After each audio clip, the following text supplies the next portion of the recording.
Bonjour, je suis Émilie Tremblay, audiologiste au Centre de réadaptation en déficience physique Raymond-Dehors. Le mois de mai, c'est le mois de l'ouïe et de la communication. Alors, au nom de mes collègues, je désire vous partager quelques conseils lorsque vous communiquez avec des personnes sourdes ou malentendantes dans le cadre de vos fonctions. Premièrement, je tiens à préciser ce qui distingue les personnes sourdes des personnes malentendantes. C'est évident que chaque personne est différente, mais sachez que la plupart des personnes sourdes communiquent en langue des signes. On dit que ce sont des sourds-signeurs. Ces personnes peuvent parfois porter des appareils auditifs ou un implant cochléaire, mais leurs aides auditives vont surtout leur permettre d'entendre les bruits ambiants pour assurer leur sécurité et leur autonomie. Leurs aides auditives peuvent aussi, dans certains cas, faciliter leur communication avec vous. Les personnes sourdes se fient beaucoup à vos expressions du visage, à vos gestes naturels, puis à la lecture sur les lèvres pour vous comprendre. Les personnes malentendantes ne communiquent pas par signes. Elles communiquent oralement et lisent sur les lèvres. Elles peuvent aussi porter des aides auditives, mais souvent c'est en complément avec la lecture sur les lèvres qu'elles vont bien comprendre ce que vous leur dites. Sachez que dans le contexte actuel de pandémie, l'inquiétude de ne pas vous comprendre en milieu de soins devient une source d'angoisse importante pour plusieurs usagers qui présentent une déficience auditive. Pensons notamment à la distanciation physique et au port du masque, qui empêche les usagers de pouvoir lire sur vos lèvres. On va voir maintenant quelques stratégies qui seront aidantes. Tout d'abord, pensez à votre positionnement par rapport à la personne sourde ou malentendante. Rapprochez-vous. Mettez-vous face à la personne et parlez un peu plus fort, en raison justement de la distance qui vous sépare, mais sans crier. Votre voix va être mieux perçue. Placez-vous face à la fenêtre pour être bien éclairé et éviter d'être à contre-jour. Parlez plus lentement, mais naturellement.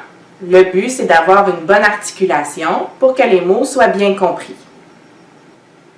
Faites des phrases courtes et simples, c'est plus facile à suivre.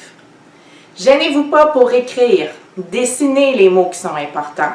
Faites des gestes naturels, pointez ou même mimez pour illustrer ce que vous dites. Ça va permettre à la personne d'anticiper l'action qui s'en vient. Pour les personnes sourdes qui communiquent en langue des signes québécoise, la LSQ, il est préférable d'avoir recours à des interprètes pour s'assurer que ce que vous dites est bien compris, mais aussi pour vous permettre de bien comprendre les propos de la personne sourde. Ses préoccupations, ses questions, ses réponses. Actuellement, c'est l'interprétation vidéo à distance, l'IVD, qui est privilégiée. Comment ça fonctionne? Vous faites appel au civet et grâce à l'utilisation d'un ordinateur, d'une tablette ou d'un téléphone mobile et d'un réseau Internet, même sans fil, vous aurez un interprète qui vous accompagnera le temps de votre intervention. Pour les personnes malentendantes qui ont d'importantes difficultés de communication, l'interprétation vidéo à distance peut aussi être une solution très intéressante.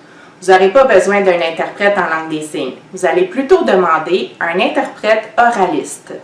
L'interprète oraliste retransmet exactement votre message en utilisant des mots et des phrases qui sont faciles à lire sur les lèvres. Il y a recours à des expressions faciales, à des techniques appropriées pour faciliter la communication.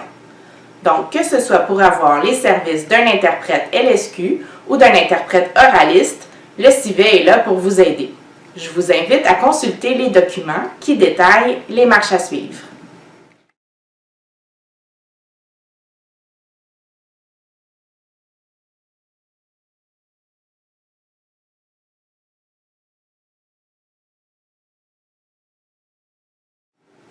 Voilà, j'espère que ces quelques conseils vous aideront.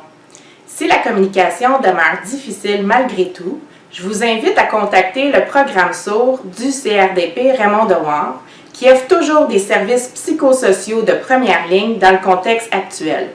On peut vous offrir du support à la communication. Vous avez simplement à nous joindre du lundi au vendredi de 8h30 à 16h et nos coordonnées apparaîtront à l'écran. Je vous remercie sincèrement de votre attention.